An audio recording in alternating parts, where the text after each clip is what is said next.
자, 우리 지극히 작은 자를 높이신 하나님이란 제목으로 하나님 말씀 선포하겠습니다. 우리가 이렇게 신앙생활을 할 때 우리 신자들을 굉장히 당혹스럽게 만드는 것 중에 하나가 뭐냐면 하나님의 섭리입니다. 그러니까 하나님의 생각이 인간들의 생각과 달라요. 하나님의 생각은 굉장히 높고 깊어서 하나님의 일하시는 방법이 우리가 저는 인간들이 생각하기에 좀 이해가 안 되는 이러시나 라는 경우가 있단 말이죠. 그래서 인간들의 예상 범위를 벗어나니까 우리가 크게 당황합니다. 하나님 왜 저러시지? 라고 당황하는 경우가 있어요.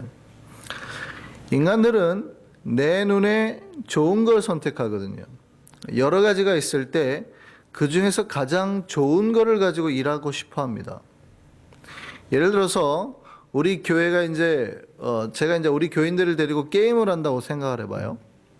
근데 게임 전에 마라톤을 하는데 약간 게임을 섞은 마라톤을 하는 거예요. 우리 전 교인을 대상으로 단축 마라톤을 마라톤을 몇 마일짜리 마라톤을 하려고 하는데, 예를 들어서 마라톤 전에 사전 게임을 해가지고 이기는 사람한테 차등으로 신발을 지급을 하는 거예요. 그 신발을 신고 이제 마라톤을 하는 게임을 한다고 생각해 보세요.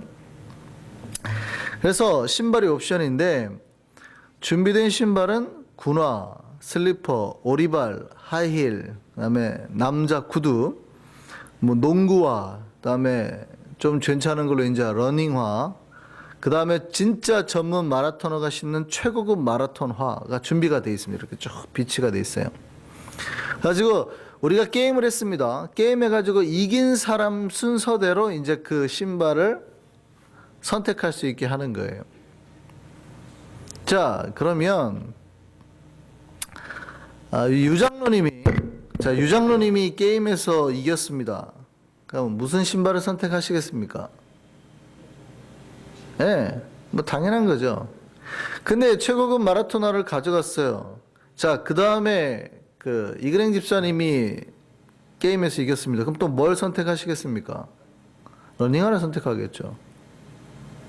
이게 인간들의 예상 범위라는 거예요. 우리들의 예상 범위는 가장 좋은 거, 왜냐하면 가장 좋은 거를 가지고 해야 가장 좋은 결과가 나오거든요. 이게 인간들의 예상 범위예요. 그런데 하나님이 일하시는 방법은 인간들의 이런 예상을 깨고 일하시는 경우가 많다는 말이죠. 그 말인즉 하나님은 게임에서 승리하고도 오리발이나 하이힐을 선택하시는 거예요. 자, 마라톤을 해야 되는데 오리발 신고 마라톤 이길 수 있을까요? 하이힐을 신고 마라톤 이길 수 있을까요? 그러니까 누가 봐도 이상하는 거예요. 우리 하나님은 좀 이상해.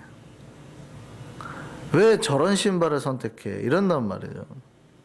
혹은 미리 사전 게임에서 져서 어쩔 수 없이 오리발과 하이힐을 신은 자를 선택해요. 그리고 그것을 신고도 하나님은 그들이 마라톤에서 우승하게 하시는 거예요. 이게 하나님의 방법입니다. 왜냐하면 제일 체력 좋은 사람, 그 사람이 가진 제일 좋은 걸 신어요. 그런 사람을 선택해서 그들로 우승하게 하면 어떻게 합니까? 인간은 하나님 능력이 아니라 자기의 능력으로 이겼다고 교만해요. 이 인간의 특성이거든요. 인간은 자기가 능력이 좀 좋고 자기가 재능이 좀 있으면 그게 하나님 때문에 이겼다고 생각하지 않고 항상 내가 잘나서 이겼다고 우쭐대는 겁니다. 그러니까 하나님은 우리가 신앙생활에서 가끔 보면 하나님이 왜 쟤를 선택하실까? 왜 저 사람을 선택하실까? 이해가 안 될 때 있잖아요. 근데 그게 하나님의 방법이에요. 많은 경우 하나님은 지극히 작은 자를 선택해서 높은 자리로 앉히시는 겁니다. 성경은 수많은 곳에서 이런 하나님의 방법을 설명하고 있습니다. 첫 번째가 이스라엘 백성의 선택인 거죠. 하나님께서 이스라엘 백성 선택한 게 제가 지난주 주일 설교 때도 말씀을 드렸지만 하나님이 이스라엘 백성 선택한 게 이스라엘 백성이 잘나서가 아닙니다. 우리는 항상 착각하는 거예요. 유대인들은 진짜 어떻게 저렇게 똑똑할까? 유대인들은 어떻게 저렇게 잘난 민족일까? 천만에요. 완전 인간들이 잘못 생각하고 있는 겁니다. 이스라엘 백성은 잘나지 않아요. 그들은요, 가장 최악의 민족이었습니다. 그러니까 인류의 민족 중에서 제일 교만하고 제일 목이 곧은 백성입니다. 그러니까 지금도 유대인 만나면 우리가 딱 알죠. 얼마나 교만한지. 목이 빳빳하잖아요. 태생적으로 목이 곧은 백성이에요. 신명기 9장 말씀 볼까요? 9장 6절 말씀입니다. 자, 보세요. 그러므로 네가 알 것은, 모세가 이스라엘 백성이 하는 말입니다. 네가 알 것은 네 하나님 여호와께서 내게 이 아름다운 땅을 기업으로 주신 것이 네 공의로 말미암음이 아니니라. 네 의가 아니야 라고 말하는 거예요. 너는 뭐래요? 목이 곧은 백성이에요. 성경에 이스라엘 백성한테 얼마나 목이 곧은 백성이라는지 지금까지도 목이 곧아요. 너는 목이 곧은 백성이니라. 너는 광야에서 내 하나님 여호와를 경노하게 하던 일을 잊지 말고 기억하라. 네가 애굽 땅에서 나오던 날부터 이곳에 이르기까지, 그 다음 보세요. 늘 여호와를 거역하였으되. 하여간 이 민족이요, 하나님을 거역하지 않은 때가 없었다는 거예요. 늘 여호와를 거역해요. 왜냐하면 목이 곧은 백성이에요. 하나님이 대한민국 사람을 선택했다면 유대인보다 훨씬 복음화율이 빨랐을 겁니다. 이건 세계를 뒤집어 엎고도 남죠. 한국 사람들은 미국처럼 이렇게 넓은 땅덩이 놀고 있는 거 보면 막 속이 타잖아요, 사실은. 한국 사람들 조금만 그 땅덩이를 나눠줬으면 막 벌써 뒤집어 엎고도 남을 텐데. 100년 만에 이런 부흥을 성취한 나라가 없어요. 세계 선교 2위 국가잖아요. 지금이야 여러 가지 문제가 있어도. 하나님이 이스라엘 백성을 선택한 거는 걔네가 뛰어나서가 아니에요. 그게 하나님이 일하시는 방법이거든요. 그들은 수도 없고 아주 소수의 사람이었습니다. 신명기 7장 7절 말씀 다시 보시죠. 여호와께서 너희를 기뻐하시고 너희를 택하심은 너희가 다른 민족보다 수요가 많기 때문이 아니니라. 너희는 오히려 모든 민족 중에서 어때요? 가장 적으니라. 모든 민족 중에서 가장 적은 민족. 왜냐면 부족민이었거든요. 부족민. 쉽게 말하면 요즘에 이제 이런 부족민이 어디 남아있냐면 아마존 같은 데 가면 부족민 있잖아요. 가족끼리 몇 명이 살아가는 그런 부족민이었다는 거예요. 그러니까 인류 민족 중에서 얘네가 제일 적은 민족이라는 거예요. 가장 적은 민족.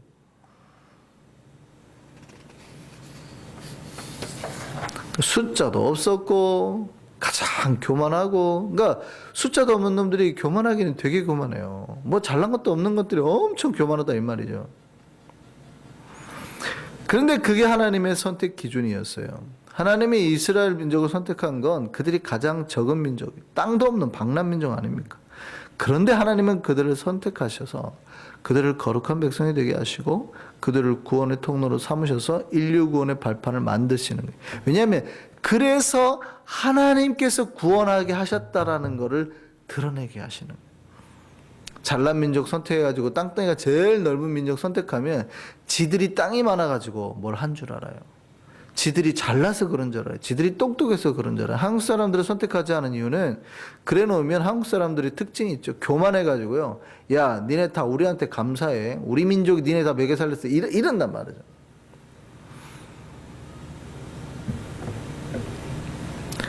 이스라엘을 구원할 때도 마찬가지였습니다. 이스라엘 백성들이 자기네가 유대인들이 지금도 최고의 영광의 때를 언제로 생각하냐면 다윗 때로 생각합니다. 그래서 이스라엘 국기가 다윗의 별이잖아요.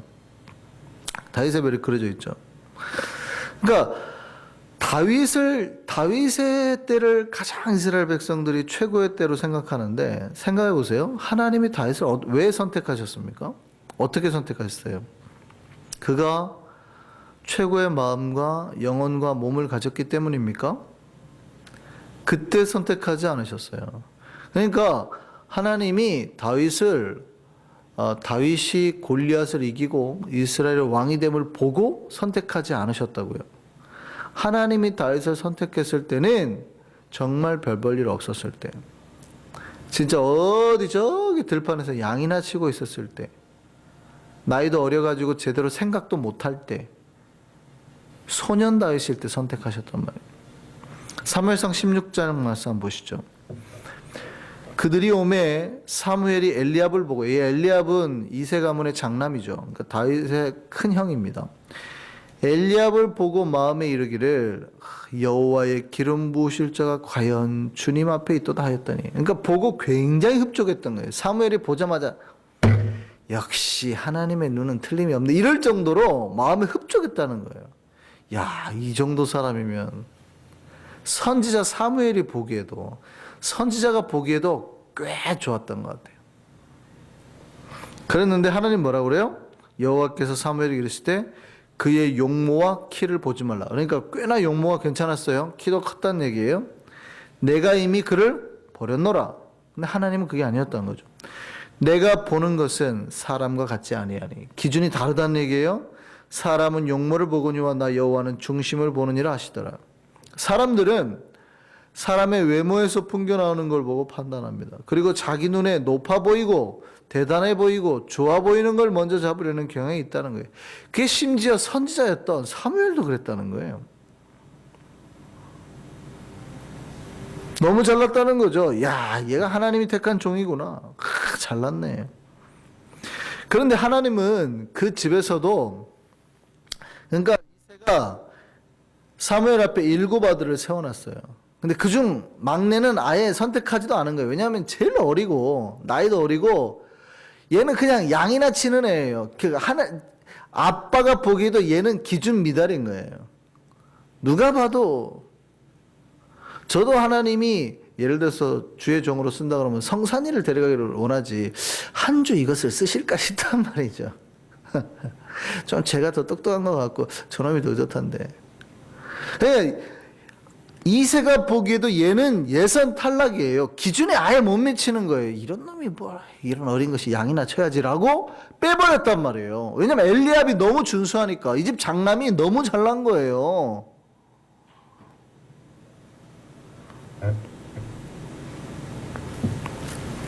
근데 기어이 하나님은 양치고 있는 다윗을 데려오라고 그러죠. 아니 얘 아니야. 막둥이 데려와. 그리고 그 다윗을 통해서 이스라엘을 구원해내게 하신 거예요. 이게 사무엘 16장이에요. 근데 성경은 재밌습니다. 그 다음에 사무엘 17장에 무슨 내용이 나오는지 아세요? 아무도 예상하지 못했어요. 아무도. 이스라엘과 블레셋의 전쟁이 났는데 블레셋의 장수로 누가 나옵니까? 골리앗이 나오죠. 골리앗이 2m가 넘습니다. 성경의 수치대로 하면 거의 3m에 가까운 2m 80 뭐 이러는데 너무 큰 것 같고요. 대충 계산했을 때 한 2m 뭐 넘나드는 사람이었던 것 같아요. 어마어마하게 큰 사람이 나와가지고 앞에서 막 이렇게 하니까 아무도 못 나왔잖아요. 그 모든 인간들이 예상을 끼고 누가 나갑니까? 예, 이 소년 다윗이, 이 어린 것이 나와가지고 그 거대한 장수를 쓰러뜨린단 말이에요. 그러니까 하나님의 선택이 틀리지 않은 거예요. 엘리압이 나와서 싸우지 못했어요. 엘리압은 다윗을 보고 어디서 이 자식 전쟁 구경하려고 왔어. 쫓아내려고 그랬단 말이죠.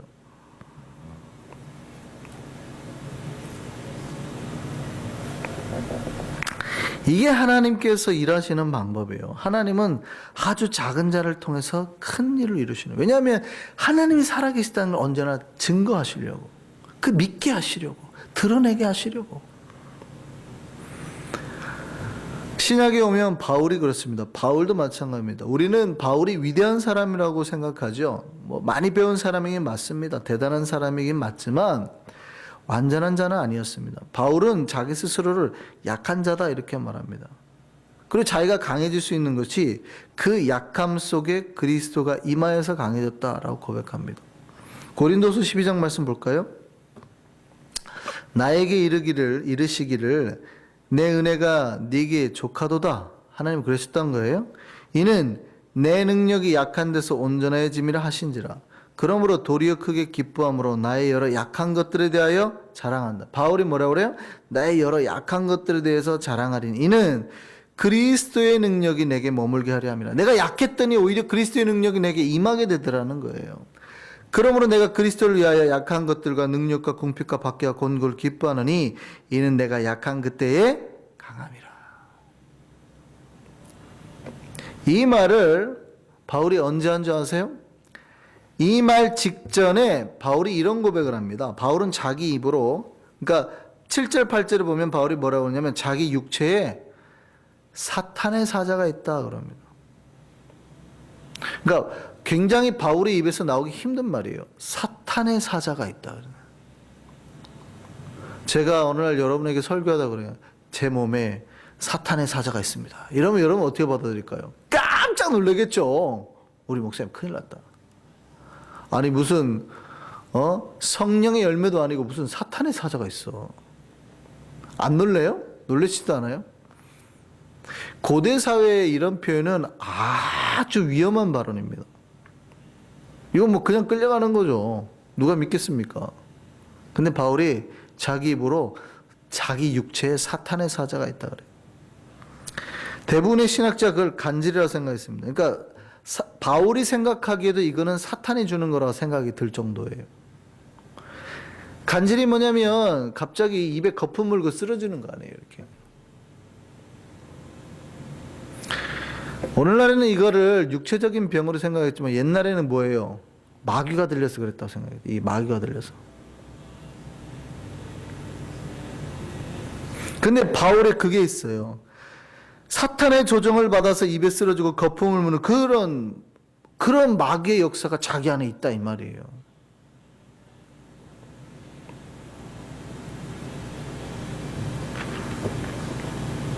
바울은 그런 약한 자신을 들어서 큰 영광을 하나님이 받고 계신다라고.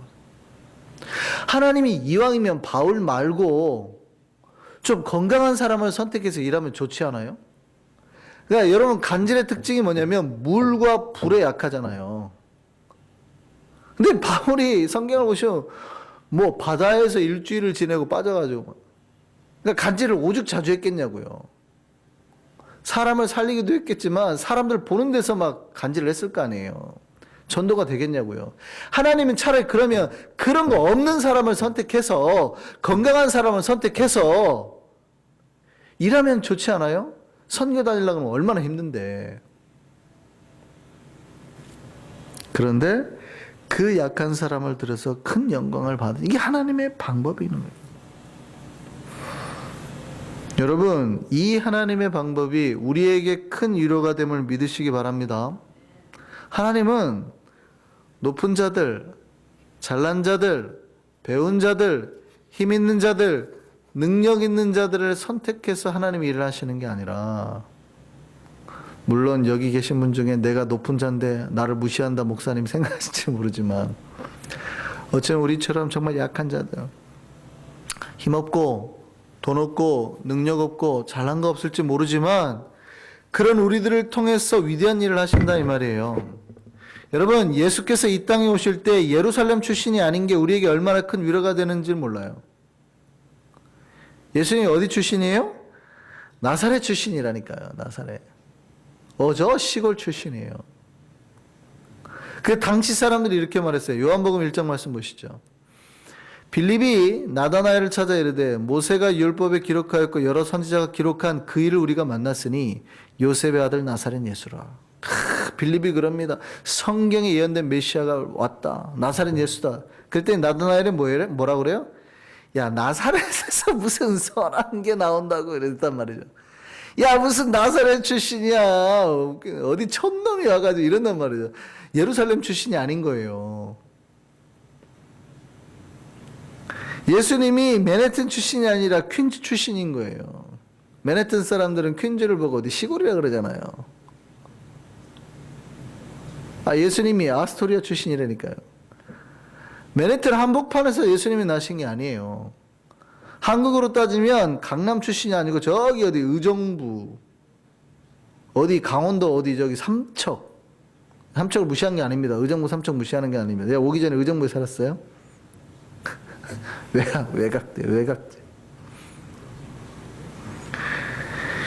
예수가 금수저 물고 태어나신 게 아니에요. 금침대에서 태어나신 게 아니에요. 가난한 목수 아들로 태어나셨고, 태어나가지고 마구간에서, 오늘날 애기들은 막 좋은, 제가 장로님, 김장로님 그 애기가 태어나서 가봤더니 요즘에는요, 무슨 이 버튼을 누르니까 이게 요람이, 애기 요람이 쫙 움직이는데, 요거 연결하니까 음악이 나와요.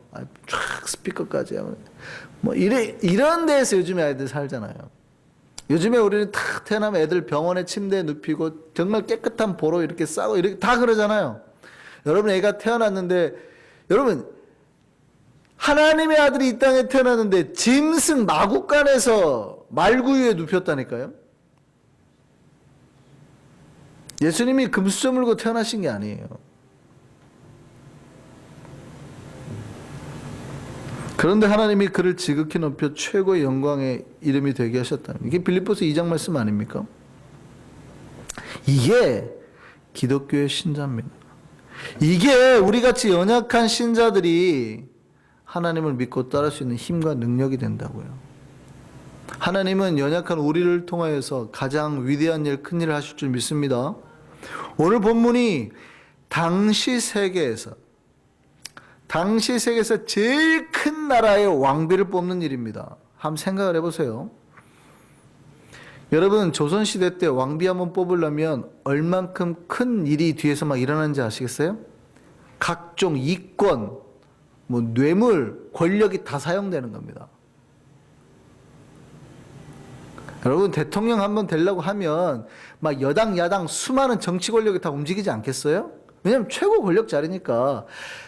조선시대 대한민국이라는 것만 해도 각종 거기 비리, 권력, 뭐 선거, 부정선거 이런 게 다 개입하는 거예요.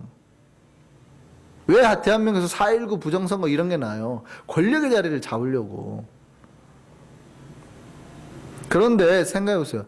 당시 전 세계에서 제일 강력한 나라의 왕비를 뽑는 거예요. 그런데 오늘 본문은 그 왕비가 된 사람의 배경에 대해서 말해주고 있는 장면입니다. 기가 막히다는 거예요. 이게 말도 안 된다는 거예요. 이 사람이 유대인입니다. 이게 무슨 얘기냐면 그 나라가 망해버렸어요. 멸망당했어요, 나라가. 그 잡혀온 포로예요, 포로. 게다가 이 사람은 아마 전쟁 중에 부모를 잃었는지 고아입니다. 그래서 자기 키워줄 사람이 없어가지고 사촌 오빠가, 모르드게라는 사촌 오빠가 키워줬어요.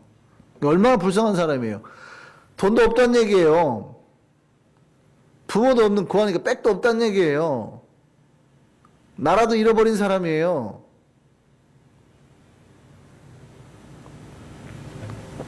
그런데 이 여인이 당시 세계를 지배한 나라의 왕비가 될 수 있을까요? 지금 이 여인과 경쟁하는 사람은 수많은 잘난 사람들입니다. 돈 많은 사람들이, 수많은 권력가들이 자기 딸을 그 왕비의 자리에 앉히기 위해서 수많은 돈을 쓰고 로비를 할 겁니다. 그냥 여기 보면 이제 해결하는 사람이 나오는데, 이 사람이 여자를 선택하는 사람한테 집 하나 안 사주겠어요? 주변에서 막 돈이 막 안 들어오겠냐고요. 이 여인이 어떻게 왕비가 될 수 있냐고요. 말도 안 되는 거예요.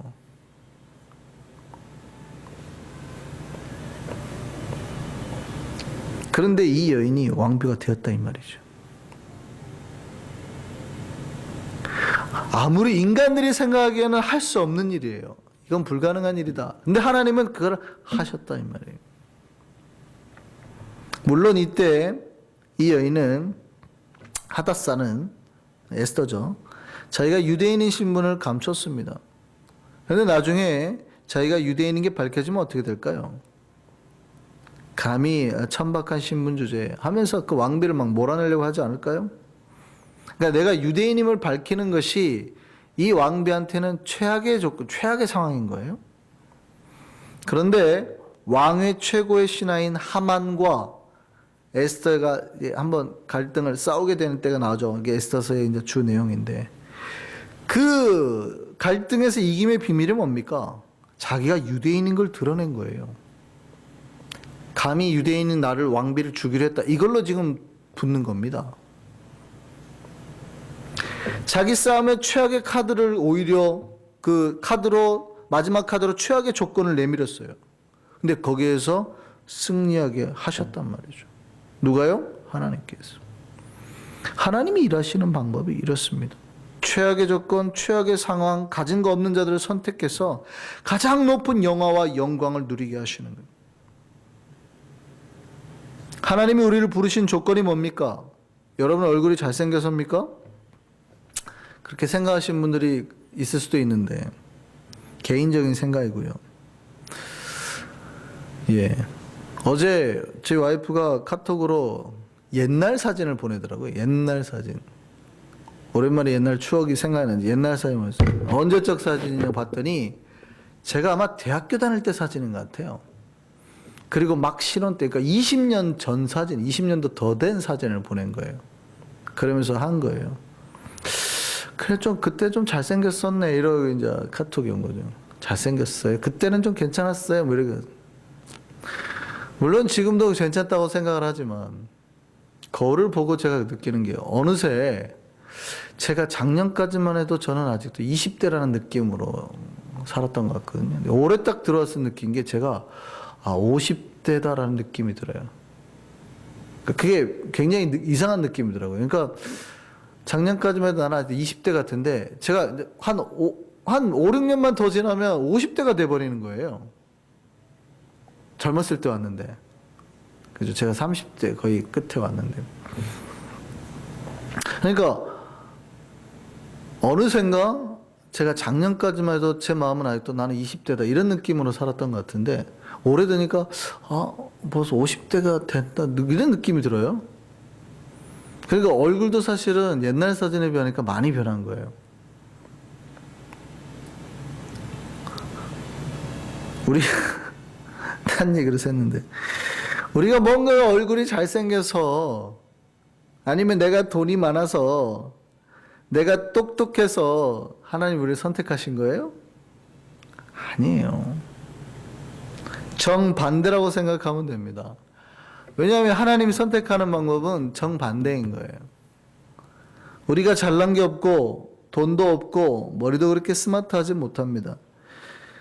아니 근데 그래서 선택이 된 거예요. 그래서 하나님은 그런 우리를 통해서 최고의 변화를 경험하게 하실 거거든요. 세상을 변화시키는 가장 놀라운 일을 하실 거거든요. 그게 하나님이 일하시는 방법입니다. 그리고 신자는 그 변화의 놀라움을 경험하는 거예요. 그게 신앙생활인 겁니다. 우리는 그 놀라움의 경험 속에서 감동하면서 살아야 돼요. 그 감동을 느끼는 게 신앙생활이거든요. 하나님께서 우리를 선택하셨다는 사실에 감사하기를 바랍니다.